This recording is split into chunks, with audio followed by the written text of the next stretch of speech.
You got to get the BSW back. Yeah, so you want to be over here. Flip it around.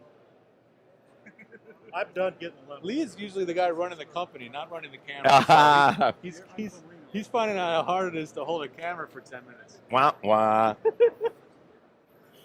And then we're live. Hey, Look who I'm with. Look who I stumbled into. We only had to use a map to find you in a GPS. Here at the BSW booth. That's right. Why are you here with BSW? Did you end up on their catalog or something? Isn't that funny? And if you've seen the video, you know that there's also the centerfold, which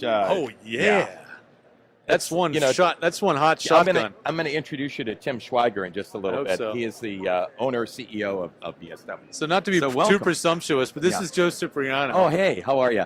And that's Lee Penny there behind the I'm George camera. Whittam. You are George Whittam. We're just here to check out the wares.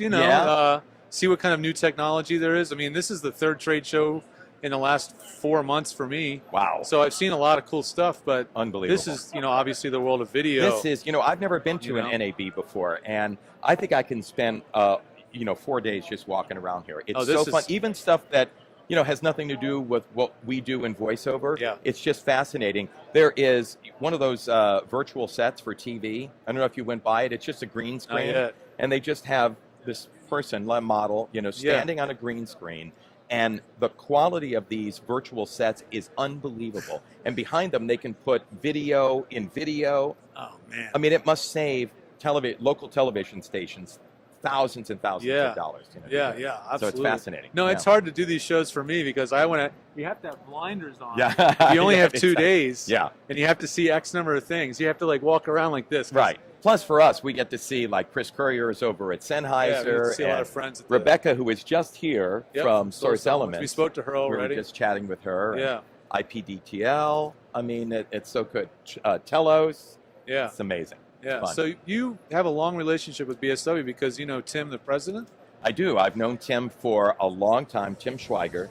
And he flew where away. did Tim go? We'll grab him. Oh, darn. I wanted to get him over here. Oh, well. Tim is such an amazing guy. He's been so generous to the Don LaFontaine Voiceover Lab. Yeah. BSW, and only because of Tim, supplied so much of the equipment that we have at the lab. And I went back to him again and asked him if there was something he could do for the New York lab. You had the guts to do that. I did.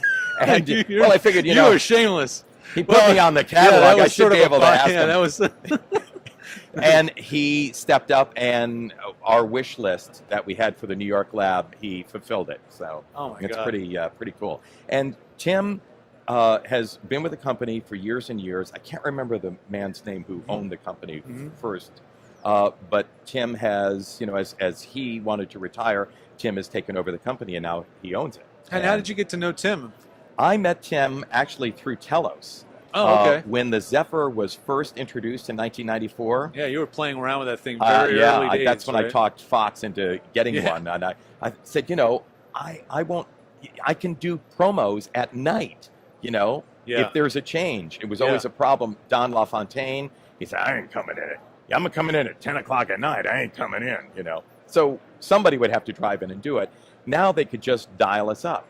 So when Telos came out with the Zephyr, I came up with this idea. They were doing the NAB here, and it's 1994. Right. And they teamed up with Tim Schweiger and BSW, and they had a big booth together. And I helped them introduce the Zephyr and this new technology. And what I did was I was in my home studio back in LA. Yeah. And we set it up so that they had a big press unveiling. So there was a lot of press in the audience and convention goers. And so I said, they had me on a telephone line coming out of speakers. So it sounded like telephone quality. And I said, I introduced myself and that I work at Fox and I do promos for Fox. And I said, up until now, if you were to do a remote, you mostly did it over telephone lines. Right. And it could sound a lot like this, AM unfortunately. Radio or less. Or and worse. I said, but now Telos would like to introduce the new Zephyr.